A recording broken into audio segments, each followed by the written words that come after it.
एक दिन मैं बाहर बैठ करके अपना बाइबल अध्ययन कर रहा था।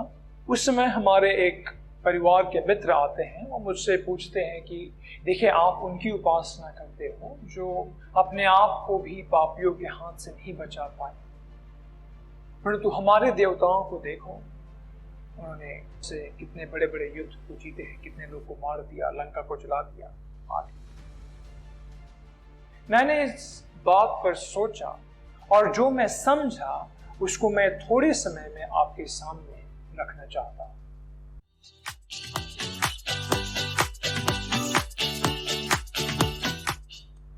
सबसे पहली बात, जो व्यक्ति ने पूरा जिंदगी यह सिखाया कि कोई तुम्हें एक गाल पर थप्पड़ मारे और दूसरा फेर दो, तुम अपने शत्रु से प्रेम करो, अपने सताने वालों के लिए प्रार्थना करो, अगर तुम उन्हीं से प्रेम करते हो जो तुमसे प्रेम करते हैं तो कौन सी बड़ी बात है, उनसे प्रेम करो जो तुमसे नफरत करते हैं। ये सारे शिक्षाएं दे करके अगर वो ताकत का प्रयोग करके और अपने मारने वालों को मार देते तो उनका जीवन और उनका वचन दोनों आपस में कट जाते हैं और हम जो उसके अनुयायी हैं, हम लोग भी किसी को क्षमा नहीं करते। दूसरी बात, आपने बहुत सारे बड़े बड़े युद्ध के बारे में पढ़े होंगे, जैसे राजा अशोका ने कलिंग का युद्ध जीता, सिकंदर राजा ने लगभग पूरा दुनिया पर काबू कर लिया था। लेकिन क्या आपने सुना है या पढ़ा है कि कोई व्यक्ति मर करके फिर से जी उठा हो? तो यीशु मसीह यहां पर मनुष्य का सबसे बड़ा दुश्मन मौत को ही हरा दिया, क्योंकि जब वो क्रूस पर मर गए फिर तीसरे दिन वो जिंदा हुए, यह दिखाने के लिए कि वो सही में परमेश्वर के पुत्र थे। तीसरी बात, बड़ा क्या है, जीवन लेना या जीवन देना?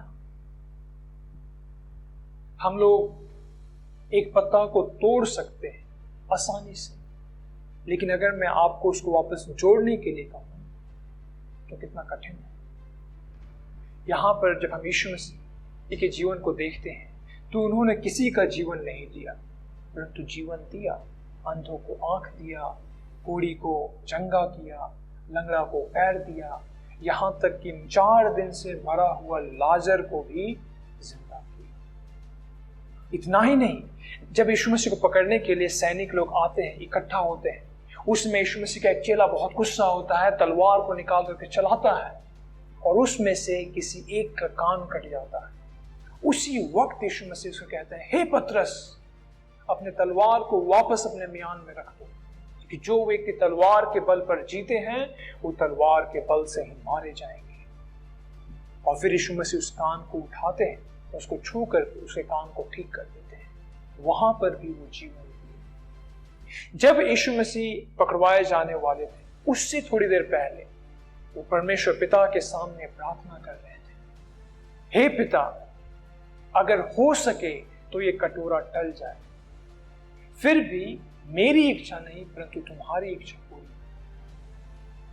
यीशु मसीह यह कह रहे थे कि हे पिता, अगर मेरे उस क्रूस पर चढ़े बगैर अगर किसी और रीति से मनुष्य जाति को अपने पाप से क्षमा प्राप्त हो सकता है, पाप से छुटकारा प्राप्त हो सकता है, तो होने दे। लेकिन अगर मेरे उस क्रूस पर चढ़े बगैर मनुष्य जाति का पाप का क्षमा नहीं हो सकता, तो मैं उसके लिए तैयार। और कोई दूसरा मार्ग नहीं था, क्योंकि बिना प्रायश्चित का किसी का भी पाप क्षमा नहीं हो सकता। मैं इस बात के साथ खत्म करना चाहता हूं, जब यीशु मसीह उस क्रूस पर लटकाए गए थे, उनके दोनों तरफ 2 डाकू भी लटकाए गए थे। वे दोनों डाकू अपने आंख से एक ही चीज को देख रहे थे और अपने कान से एक ही चीज को सुना था और देखा भी था, लेकिन दोनों की प्रतिक्रिया बिल्कुल अलग थी। पहला डाकू ने ठट्ठा करते हुए कहा, हे यीशु, अगर तू परमेश्वर का पुत्र है तो हमें भी बचा और अपने आप को भी बचा।